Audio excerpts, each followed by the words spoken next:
ಒಬ್ಬ ಬಡ ರೈತನ ಮಗ ಇವತ್ತು ಸಾವಿರಾರು ಕೋಟಿ ಬೆಲೆಯ ಸ್ನ್ಯಾಕಿಂಗ್ ಸಾಮ್ರಾಜ್ಯವನ್ನೇ ಕಟ್ಟಿದ್ದಾರೆ. ಹೇಗೆ ಅಂತ ನೋಡೋಣ. ಇದು ಚಂದೂಭಾಯಿ ವಿರಾಣಿ ಅವರ ಕಥೆ.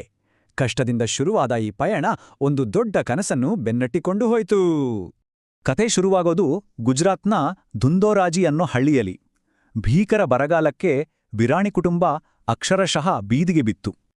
ಅವರ ತಂದೆ ಜಮೀನು ಮಾರಿ 20,000 ರೂಪಾಯಿ ಕೊಟ್ಟು ಹೇಗಾದ್ರೂ ಬದುಕು ಕಟ್ಕೊಳ್ಳಿ ಅಂತ ಮಕ್ಕಳನ್ನು ಕಳಿಸಿದ್ರು.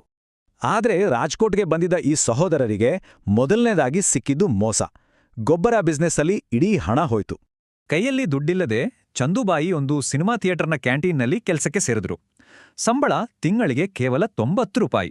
ಆದ್ರೆ ಯಾವ ಕೆಲ್ಸವನ್ನೂ ಅವರು ಕೀಳಾಗಿ ನೋಡ್ಲಿಲ್ಲ. ಸಂಬಳ ಜಾಸ್ತಿ ಕೇಳ್ದೆ ಕೊಟ್ಟ ಕೆಲ್ಸವನ್ನ ಶ್ರದ್ಧೆಯಿಂದ ಮಾಡಿದ್ರು. ಅವರ ಶ್ರದ್ಧೆ ನೋಡಿ ಇಡೀ ಕ್ಯಾಂಟೀನ್ ಕಾಂಟ್ರಾಕ್ಟನ್ನೇ ಅವ್ರಿಗೆ ಕೊಟ್ರು. ಆದ್ರೆ ಇಲ್ಲೊಂದು ಹೊಸ ಸಮಸ್ಯೆ ಶುರುವಾಯಿತು. ಕ್ಯಾಂಟೀನ್ಗೆ ಬರ್ತಿದ್ದ ಆಲೂಗಡ್ಡೆ ವೇಫರ್ಸ್ ಸರಿಯಾದ ಸಮಯಕ್ಕೆ ಬರ್ತಿರ್ಲಿಲ್ಲ. ಬಂದ್ರೂ ಕ್ವಾಲಿಟಿ ಅಂತೂ ಇರ್ತಾನೆ ಇರಲಿಲ್ಲ. ಬೇರೆಯವರಾದ್ರೆ ತಲೆ ಕೆಡಿಸ್ಕೊಡ್ತಿದ್ರು ಏನೋ. ಆದ್ರೆ ಚಂದೂಭಾಯಿ ಇದೇ ಸಮಸ್ಯೆಯಲ್ಲಿ ಒಂದು ದೊಡ್ಡ ಅವಕಾಶ ನೋಡಿದ್ರು. 10,000 ರೂಪಾಯಿ ಹೂಡಿಕೆ ಮಾಡಿ ತಾವೇ ವೇಫರ್ಸ್ ಮಾಡೋಕ್ ಶುರು ಮಾಡಿದ್ರು. ಎಲ್ಲಿ? ತಮ್ಮ ಮನೆಯ ಹಿತ್ತಲಲ್ಲೇ. ಒಂದು ಶೆಡ್ಡಲ್ಲಿ ಶುರುವಾದ ಬಿಸ್ನೆಸ್ ಬಾಲಾಜಿ ಅನ್ನೋ ಹೆಸರಿನಲ್ಲಿ ನಿಧಾನವಾಗಿ ಬೆಳೆಯೋಕ್ ಶುರುವಾಯಿತು.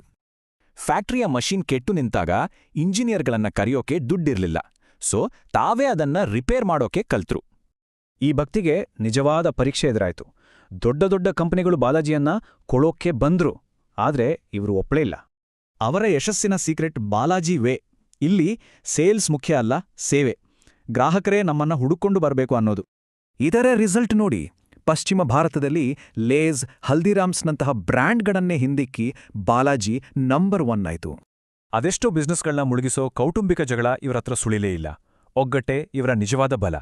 ಕೇವಲ 20,000 ರೂಪಾಯಿಲಿ ಶುರುವಾದ ಕಂಪನಿಯ ಇವತ್ತಿನ ವಾರ್ಷಿಕ ಆದಾಯ ಎಷ್ಟು ಗೊತ್ತಾ? 6,000 ಕೋಟಿ ರೂಪಾಯಿಗೂ ಹೆಚ್ಚು. ಇದರಿಂದ ಕಲಿಯಬೇಕಾದ ಪಾಠ ಏನು?